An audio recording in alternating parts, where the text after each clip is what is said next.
शिक्षण मी पदवीधर आहे आणि कायद्याच्या शिक्षणासाठी आता ॲडमिशन घेतलेलं आहे. सर, गरिबी काय असते माझ्या पाचवीलाच समजल्यासारखी होती. बीडवरून आलो सर मी. 350 किलोमीटरचं माझं गाव आहे आणि आमचा भाग हा दुष्काळी भागात आहे.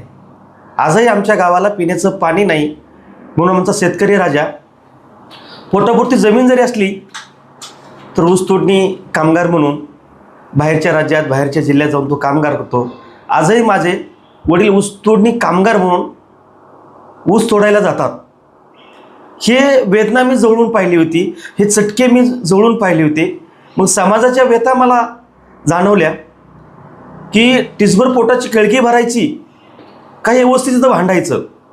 बाबासाहेबांना सांगितलं होतं, जा तुमच्या घराच्या भिंतीवर लिहून ठेवा की मला शासनकर्ते जमात बनायचं आहे.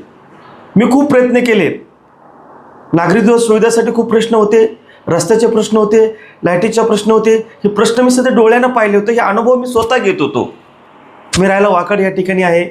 मी या ठिकाणी वाकड सुदर्शन कॉलनी, आमच्या कॉलनीत गरीब 1972मध्ये काही मंडळी पुण्यात आली. का आली?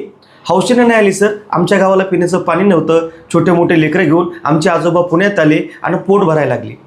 यांनी फक्त उदरनिर्वाहाचं साधन आपले मुलं शिकवले आणि शिकवून रासांचे व्यथा भोगल्यात ना सर, हा व्यथा माझ्या मनाशी कुठंतरी खून बांधलेली. आम्ही घरं बांधले छोटे छोटे आणि घरात ज्यावेळेस आम्हाला संघर्ष करावा लागला आणि बघितलं की राजकीय सत्तेशिवाय इथं काहीच चालत नाही. मी भांडलो, अधिकाऱ्याशी भांडलो, मोर्चे काढले, आंदोलनं काढले, पालिकेत गेलो, मंत्रालयात गेलो, सगळीकडे जाऊन बघितलं, पण सत्तेपुढं शहाणपण चालत नाही. असं ठरवलं, ह्या समाजाला, माझ्या बांधवांना, ह्या माझ्या सगळ्या गोरगरीब मराठून आलेल्या जनतेला जर मला न्याय द्यायचा आहे तर नक्कीच मला पालिकेत जावं लागेल. म्हणून खरं सांगू मित्रांनो, माझे आदर्श ज्यांच्या प्रेरणेतून सगळं मला हे लाभलं असे स्वर्गीय लक्ष्मीभाऊ जगताप भाऊंना खरंच डोळ्यासमोर आणलं ना, माझ्या डोळ्यात अक्षरशः पाणी येत. मी भाऊकडे ह्या लोकांना घेऊन जायचो आणि भाऊ सांगायचे, रावसाहेब तुझे प्रश्न सुटतील, मी आहे ना.